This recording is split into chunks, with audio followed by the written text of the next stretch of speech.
It's the post-apocalypse, everyone, and we are tired of basic zombies who move around all slow and stupid-like. Luckily, in 2013, two very snazzy dudes by the name of Bruce Staley and Neil Druckmann gave us a new spin on the zombie formula by giving us the cordyceps virus. Like, they didn't infect us with it, but they made a game called The Last of Us, and it's a fungus that makes zombies. The virus featured in the game makes the zombie-ish creatures blind, so they gotta go off of sound and make some click-clacking noises to help them find prey. They also have this really badass dad named Joel. He's got a beard and he says, my name's Joel. That part's important. We're going to come back to that later. Flash forward 3 years and everyone is sick of zombie movies. We're sick and tired of them. The film industry is a little more creative with its zombies, but there hasn't been a big switch up in a while. Luckily, John Krasinski, who everyone knows from the movie Something Borrowed, decided to make an apocalypse movie about aliens that are blind and they stalk prey through sound. The question is, did A Quiet Place rip off The Last of Us? Who has the better beard, Joel or Lee? Did A Quiet Place purposely rip off the other apocalypse game, Telltale's Walking Dead, when they named their main beard father character Lee? Who knows? Maybe. Watch the video.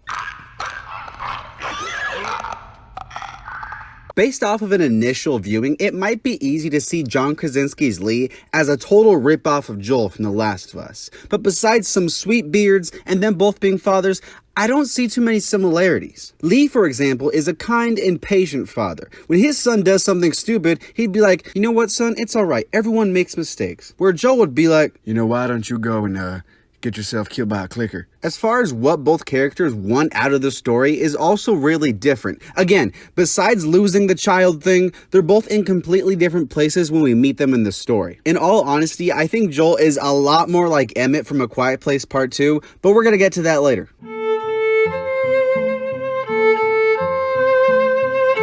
Time for a riddle. What is blind and can only see things when I throw a brick at their stupid face? My great uncle, that's who, but also clickers from The Last of Us. Again, it's easy to see the similarities between the creatures from A Quiet Place and the clickers, but besides the whole sound gimmick, they are pretty different. The creatures from A Quiet Place are actually aliens, meaning they came from space, where the clickers are a zombie-type creature that came from a mutated fungus. Both are aggressive, yes, I know this, but while clickers can be easily dispatched by a variety of items, the monsters from A Quiet Place are pretty much unstoppable. A difference in power might not seem like a big contrast, but it actually plays into the roles they play in the world. The clickers, bloaters, and floaters, and all those other dudes, they are very deadly, but they're not impossible to deal with. We see a lot of groups thrive in the Last of Us world, and that's because they're able to keep the monsters at bay. In A Quiet Place, though, these guys are still on top. They are the apex predators. You can never make a single sound, or you're screwed. They're a lot harder to deal with. So while they share a common blindness, they operate and interact very differently in their own respective worlds.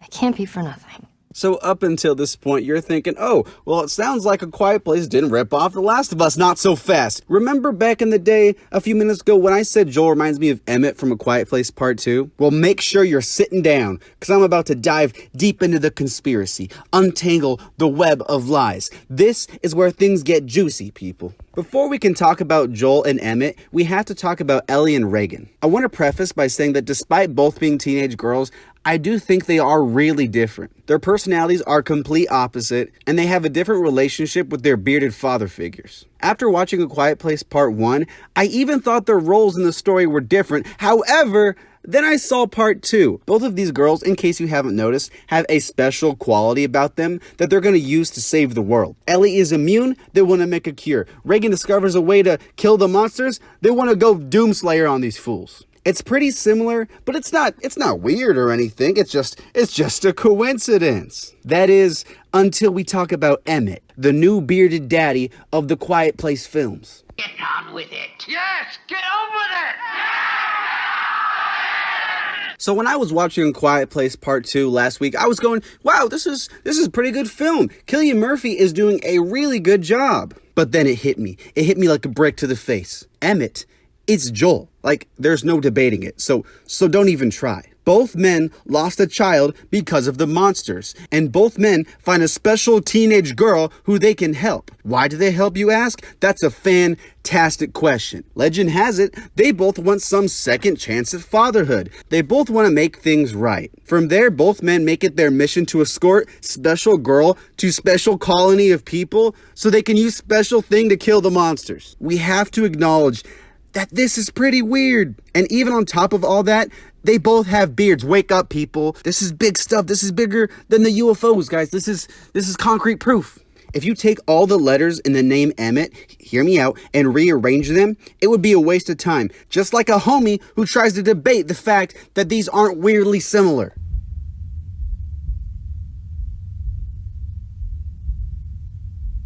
So I know I just exposed John Krasinski for ripping off The Last of Us, but this next part, it might be a bit shocking. I don't actually think A Quiet Place ripped off The Last of Us. I think it makes sense for both monsters to have this sound dynamic because attacking different senses is a natural progression for any horror monster. I still think the similarities between Emmett and Joel are weirdly identical, but I think it's just a coincidence. There is a very familiar Last of Us feel to A Quiet Place, but if anything, I think that's a good thing. Maybe I'm just a trusting person, but I don't think John ripped off Bruce and Neil. However, don't get me started on A Quiet Place ripping off Sly Cooper. There's just too much evidence. Thanks again for watching. It's been a while since I've done a video essay, but I thought it was pretty fun. I think I'm gonna do one next week for Conjuring. Let me know if you think A Quiet Place ripped off Last of Us. Give me all your best arguments. Tell me what you got. Thanks again for watching. Subscribe if you liked it, and I'll see you next time.